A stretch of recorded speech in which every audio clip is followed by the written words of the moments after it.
નમસ્કાર, આપ જોઈ રહ્યા છો જેકેએસની ગુજરાતી વાત। ઈડરના હિંમતનગર સ્ટેટ હાઈવે પર મોડી રાત્રે અકસ્માત સર્જાતા એક જ પરિવારના 4 મોત થયા હતા। 4 લોકોને ગંભીર રીતે ઘાયલ થયા હતા। સાબરકાંઠાના ઈડરના નેત્રામલીના જરીવાળા પરિવારને ભેટાલિયા પાસે અકસ્માત નડ્યો હતો, જેમાં ઘટનાસ્થળે 4 લોકોના મોત થયા હતા તો 4 લોકો ઘાયલ થતા સારવાર અર્થે ખસેડવામાં આવ્યા હતા। મુંબઈથી પોતાના વતન નેત્રામલી ખાતે પરિવાર આવ્યો હતો। હિંમતનગરથી નેત્રામલી તરફ જઈ રહ્યો હતો ત્યારે કાર અને ટ્રક વચ્ચે મોડી રાત્રે અકસ્માત સર્જાયો હતો।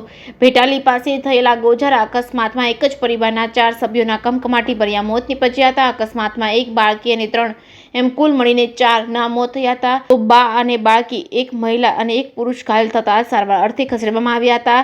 આ સમગ્ર મામલે ચાદર પોલીસ ઘટનાસ્થળે પહોંચી અકસ્માત અંગે ગુનો નોંધી વધુ તપાસ હાથ ધરી છે। આમ તો હાઈવેને નવીનીકરણને વન વે લઈ કરાયો હતો અને છેલ્લા કેટલાય સમયથી હાઈવેનું કામ ગોકળ ગતિએ ચાલતા સ્થાનિક સહિત વાહન ચાલકોમાં રોજ જોવા મળ્યો છે તો ડ્રાઈવર્સન પણ શોર્ટ આપવામાં આવ્યા છે। જેકેએસની ગુજરાતી સાથે અશોક નાઈ, સાબરકાંઠા।